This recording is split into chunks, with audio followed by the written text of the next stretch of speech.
Mira, yo no sé cuál es tu edad, pero existe una gran posibilidad de que sea similar a la mía. Estamos hablando de alrededor de 20 años. Esto quiere decir que o bien naciste en los últimos años de los 90 o que ya habías nacido en el nuevo milenio. Por eso ahora te pregunto, ¿vos qué hacías para divertirte? No, pará, porque capaz me decís que jugabas a la Play o a las escondidas o tenías algún que otro muñeco. Reformulo.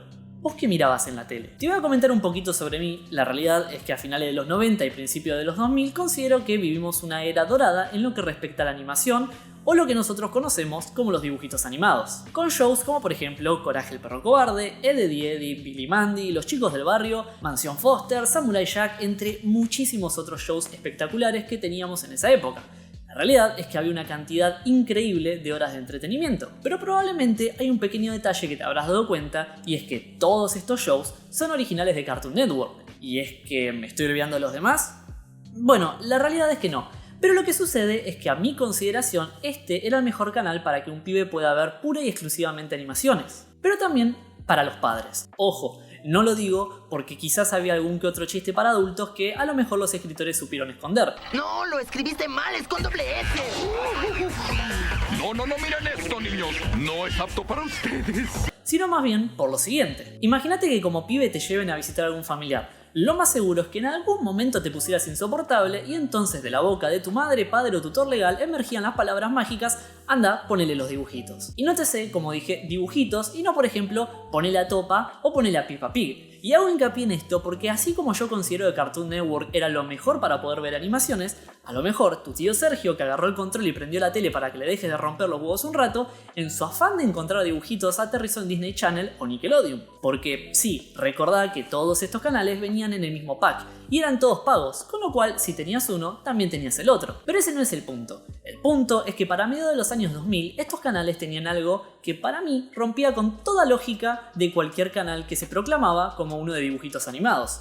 Y estoy hablando de los shows live action. Estos son los shows que siempre me parecieron nefastos, pero que al contrario de lo que yo pensaba, a la gente la volvía loca. ¿Y era porque realmente estaban buenos y mi mente de 8 años no podía ver más allá? ¿Porque era un contenido que le gustaba mucho a mis amigas y por ende tenía que verlo para poder entender las referencias o de lo que estaban hablando en el recreo? ¿O acaso será porque teníamos mochilas, carpetas, cartucheras y absolutamente todos nuestros útiles empapelados con la cara de estos protagonistas, aludiendo a que tenían una popularidad inmensurable? Pero la principal razón que ni vos ni yo habíamos visto, te la cuento ahora mismo. Como siempre, primero tenemos que ver un poquito de historia y por ende remontarnos más o menos a mediados de los años 90 en Estados Unidos. Importantísimo esto último. En esencia, porque en aquel entonces hubo una explosión de la cantidad de dibujitos animados que se crearon, y si bien el género era conocido desde los años 80, no salíamos de dibujitos como por ejemplo Los Picapiedras, El Correcamino o Popeye. Pero en la segunda mitad de los años 90 es donde realmente se empezaría a cocinar el caldo de lo que veríamos llevado a cabo en los años 2000. Al menos por parte de aquellos canales que realmente abrazaban la idea de dedicarse pura y exclusivamente a las series animadas. Pero tanto Disney como Nickelodeon tuvieron un enfoque diferente. Ambos tenían algo bien en claro y era que no dejaban de ser una empresa. Y como tal, tenían que sacar el mayor rédito económico de cualquier actividad que estuvieran realizando, gambeteando por supuesto cosas que las hagan quedar mal y que el gobierno no les ponga una multa así de grande por emitir alguna gilada en vivo. Pero Disney tenía un as bajo la manga. Porque resulta que siendo la empresa que es y teniendo la trayectoria que tiene, nada más ni nada menos que su creador, Walt Disney, creó y condujo el Mickey Mouse Club allá por el año 55. El show fue una mezcla de películas o series de acción real, pero también sumaban sketch en vivo, comedias, canciones y aparte introdujo a los Mouseketeers, que era una referencia por supuesto a los mosqueteros. Estos hicieron sus primeras versiones de canciones populares en vivo y en videos musicales. Ahora, si te estaba hablando de los años 90, ¿por qué me fui tan hacia atrás? Bueno, simple, porque en esta época habían hecho un reboot de este show, que, para mi sorpresa, incorporó gente que vería un gran éxito en los años posteriores. Estamos hablando que dentro del elenco nos encontrábamos a gente como por ejemplo Britney Spears, Christina Aguilera o Justin Timberlake. ¿Te suenan? Si me decís que no, probablemente vivas en una burbuja, pero independientemente de tu gusto musical, el éxito que estos tuvieron fue realmente increíble. Ah, y tampoco me quería olvidar de Ryan Gosling, que si bien no se dedicó a la música, capaz que lo viste actuando en alguna que otra película. Pero volviendo a Nickelodeon, ¿qué onda con ellos? O sea, ¿qué estaban haciendo en esa época? También estaban haciendo series live action, pero a lo mejor no tuvieron el mismo éxito que pudo llegar a tener Disney. Igual, no se queme mucho la cabeza porque la verdadera pelea vendría recién con el cambio de milenio.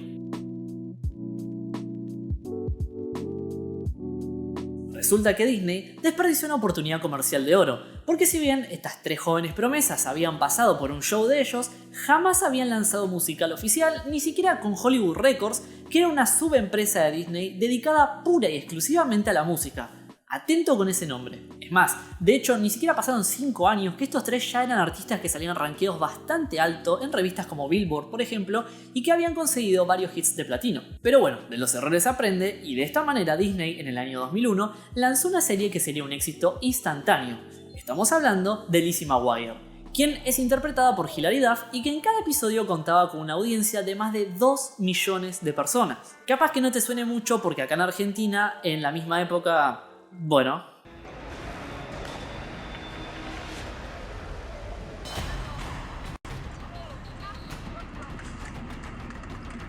No obstante, llegaría a nuestro país en el año 2003, rebautizada como Lizzie McGuire Estrella Pop, cosa de que nadie se confunda, ¿viste? Y dato de color, cuando tuvieron que hacer el doblaje al latino, la voz del padre la hizo nada más ni nada menos que René García, que si no te suena es el que hizo la voz de Vegeta en Dragon Ball. Volviendo a la serie, esta contaba con una creatividad bastante inusual para lo que se venía emitiendo en el canal, y de esta manera se convirtió en la insignia del mismo durante todo este periodo, pero además sirvió como una demostración definitiva de lo que el nuevo siglo tenía para ofrecer. En el año 2002, cuando terminó la primera temporada, sacaron el álbum con todo el soundtrack de la misma y este se hizo disco de platino. Después de este éxito, como no era de otra manera, tuvieron que lanzar una película en el año 2003. Y de hecho, antes de estrenarla, lo que lanzaron fue todo el soundtrack. Cosa de que cuando vayas a alguna discográfica a buscar el disco anterior, también te encuentres con este y de chapa te enteres que se venía una película. Cuestión, no les fue para nada mal a la película, pero lo loco es que este último álbum también pasó a ser platino. Y seguramente después dijeron, che, ¿y si en vez de sacar otro disco de Lizzie McGuire sacamos directamente uno de Hilary Duff? Así fue como solamente 3 meses después lanzaron un álbum que se llamaba Metamorphosis, que fue, para la redundancia, 3 veces platino. Después de eso, realizó una gira de 2 meses por Yanquilandia y llegando a febrero del año 2004, la serie fue cancelada porque aparentemente no hubo acuerdo comercial entre Hilary Duff y Disney. Lo cual no la detuvo de hacer una película el mismo año que recaudó alrededor de 75 millones de dólares. Creo que ya te habrás dado cuenta de la magnitud de todo esto, pero por las dudas te lo aclaro.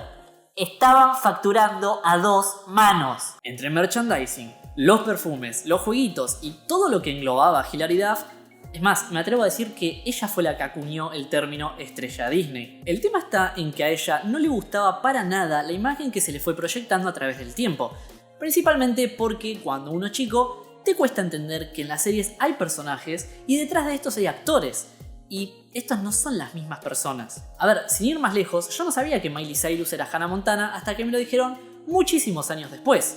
Así que date una idea. Más allá de eso, Hilary sacó su tercer álbum al poco tiempo, alejándose un poco del estilo Britney Spears, podríamos decir, e intentando hacer algo realmente popular para la época como era Avril Lavigne. Y vendió casi 2 millones de discos, así que tan mal no le fue, pero a partir de ese punto no volvería a trabajar nunca más con Disney. En los años siguientes sacó otros 2 álbumes, pero era medio meh y no la terminaron pegando. Pero hay algo extremadamente valioso que Disney sacó de todo esto, algo que nosotros no estamos viendo, pero que marcaría el rumbo de todo el entretenimiento que consumiríamos a futuro. Porque resulta que ellos acababan de concluir un experimento de unos cuantos años que arrojó resultados. Buenos, malos, no importa, resultados en fin. Y es que sin que nosotros nos demos cuenta, nos metieron un show con una protagonista que hasta ese momento era totalmente desconocida.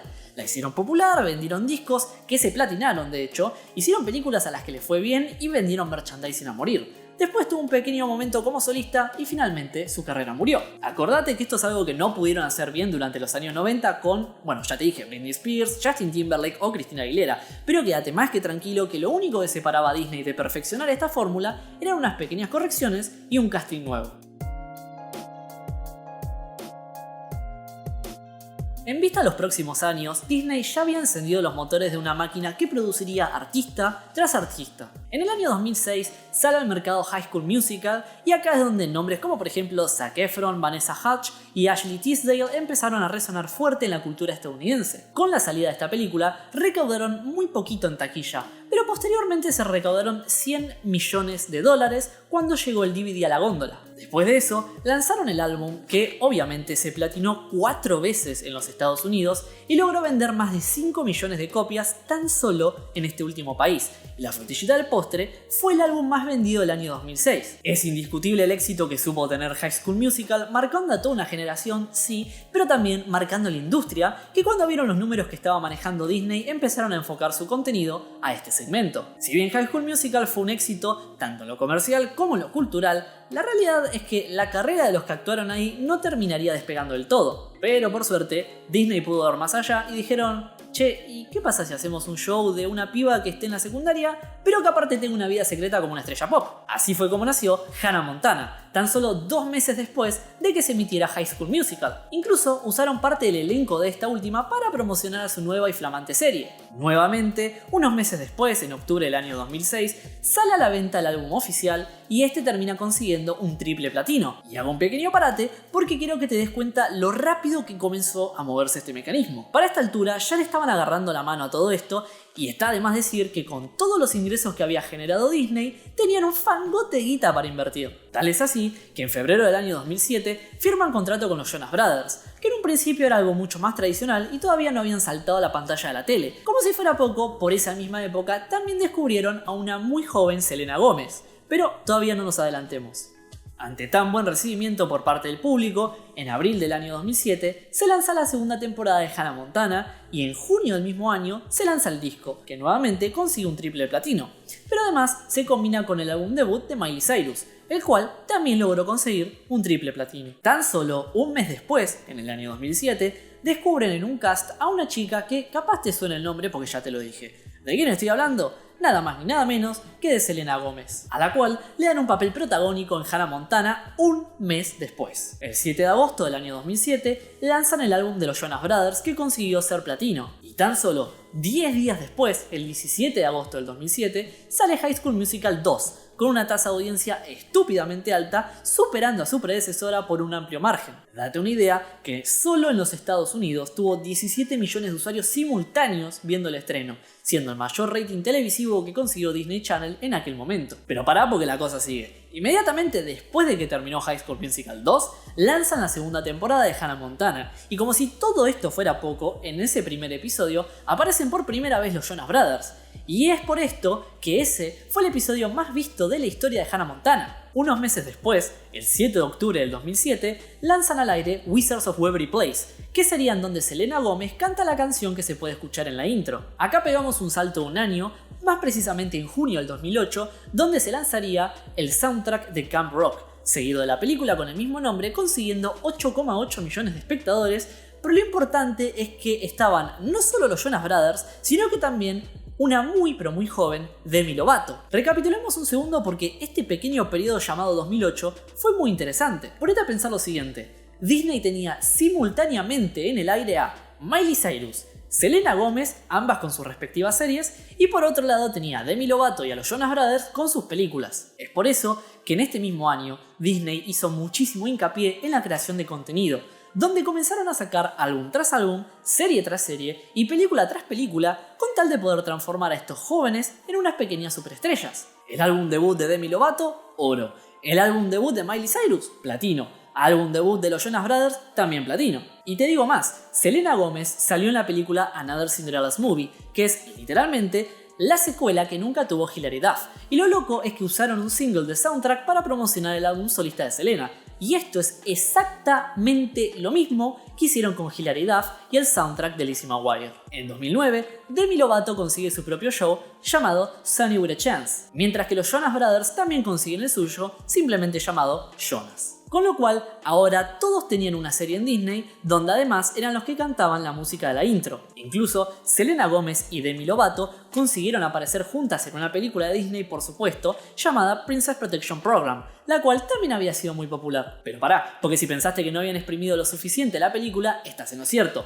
La realidad es que esta misma publicitó el álbum solista de Demi Lovato, que también consiguió el oro. Por su parte, Selena Gómez consiguió un doble platino por el soundtrack de Wizards of Waverly Place. Pero precisamente en este momento es donde todo se va a la mierda, porque Miley Cyrus lanza un nuevo single que se llama Party in the USA y rompe absolutamente todo consiguiendo que el álbum sea platino 10 veces y un single de diamante. ¿Vos sabés lo complicado que es conseguir un single de diamante? Mira, yo te lo aclaro por si no lo sabías. Un disco de diamante cambia dependiendo del país. En Argentina, por ejemplo, solamente piden 100.000 copias vendidas, mientras que en los Estados Unidos piden 10 millones. Bueno, pero igual, siguiendo con la historia, al poco tiempo lanzaron la película de Wizards of Waverly Place, consiguiendo la segunda audiencia más alta que tuvo Disney Channel en su historia, y el ciclo se repite y se repite. Pero en esencia, es más o menos así.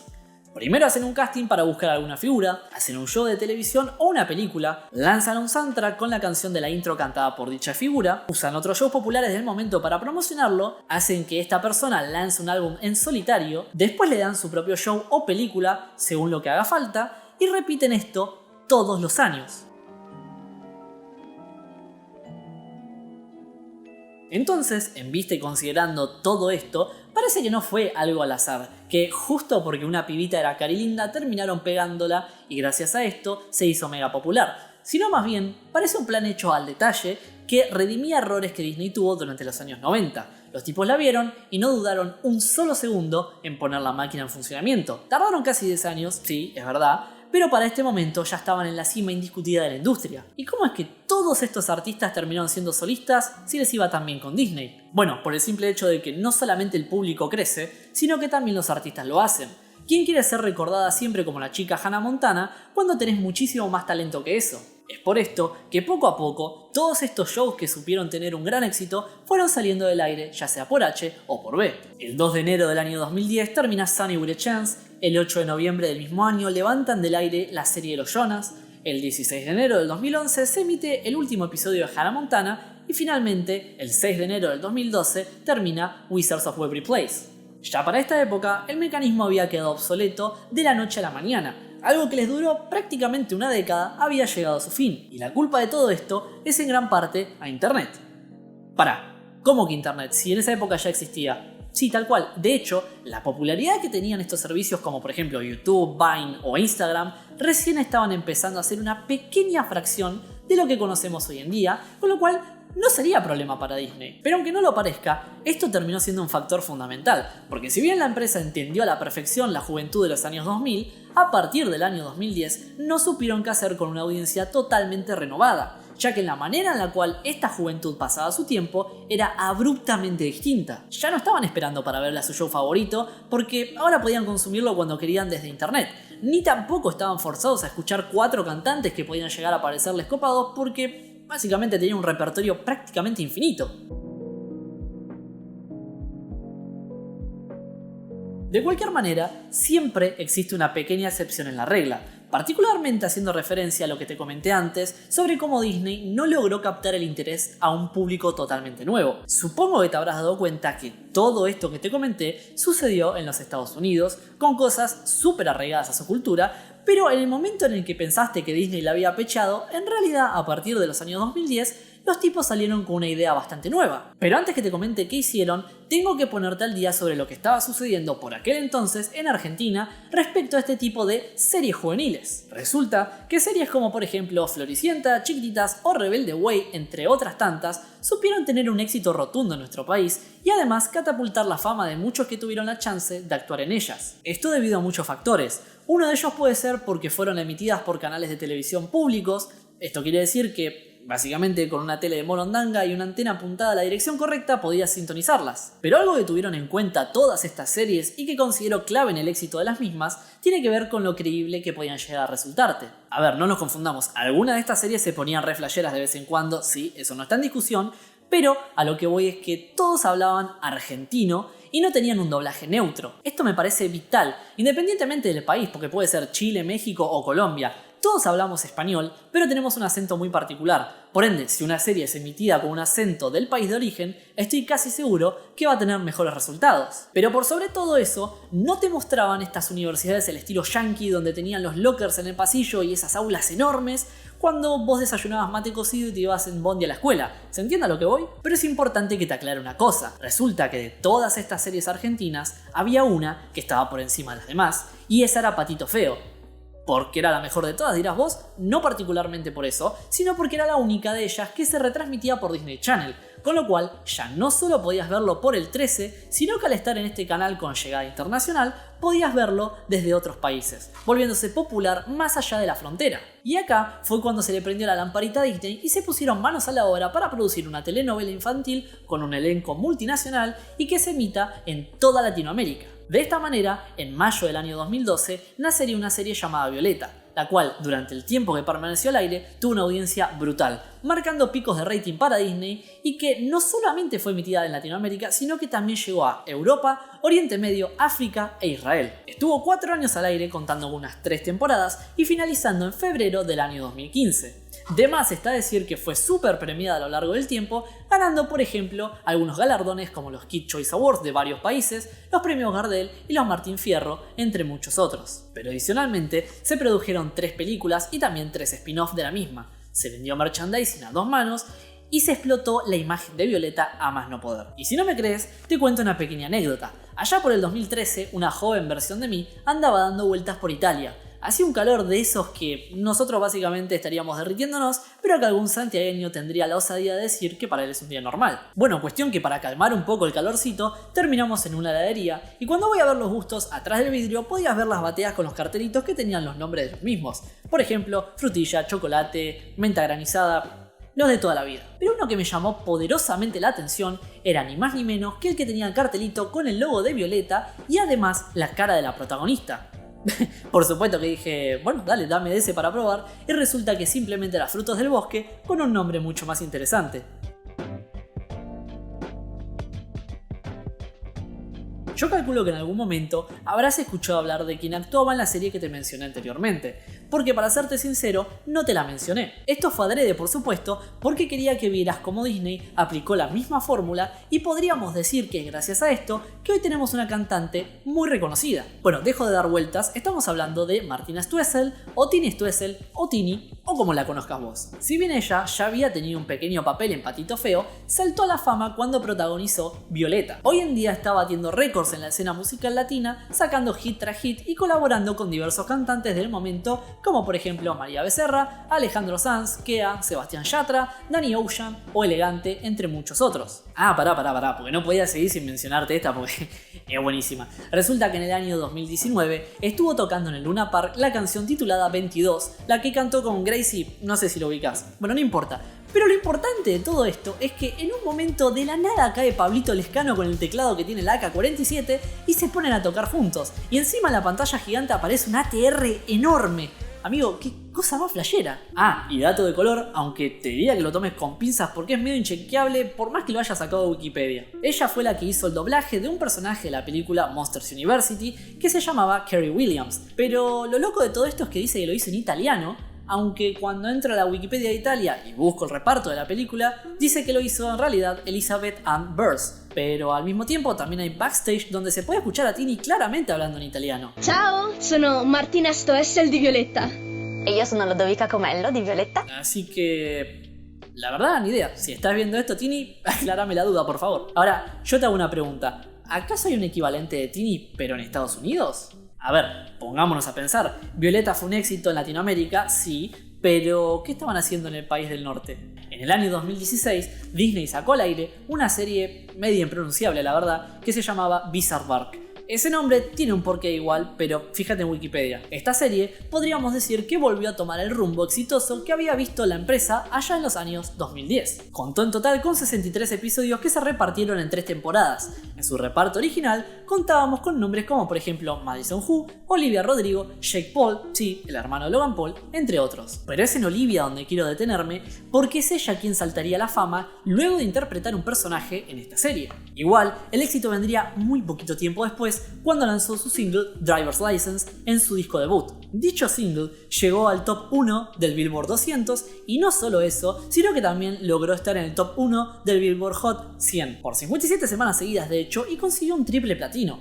Y es más, de la mano de todo este éxito también vinieron los galardones. Consiguió muchos premios como por ejemplo los de American Music Award, iHeartRadio, los 40 principales, MTV, NRJ, RTHK International, Apple Music, Brit Awards y ahora está nominada para los Grammys. Ah, y me olvidé de decirte, tiene 19 años y Tini tiene 24, así que sí, vos y yo pertenecemos oficialmente al grupo de personas que no son exitosas.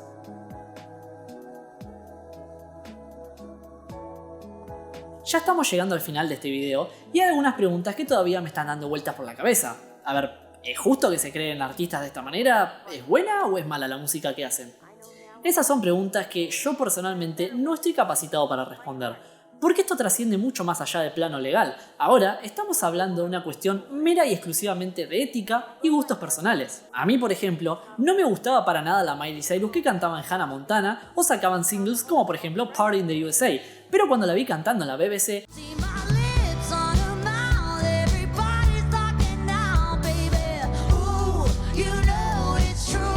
la verdad es que me quedé asombrado. Incluso después de la operación que tuvo de cuerdas vocales, fue al show de Howard Stern y cantó rock junto a Metallica. Y la verdad es que no sonaba para nada mal.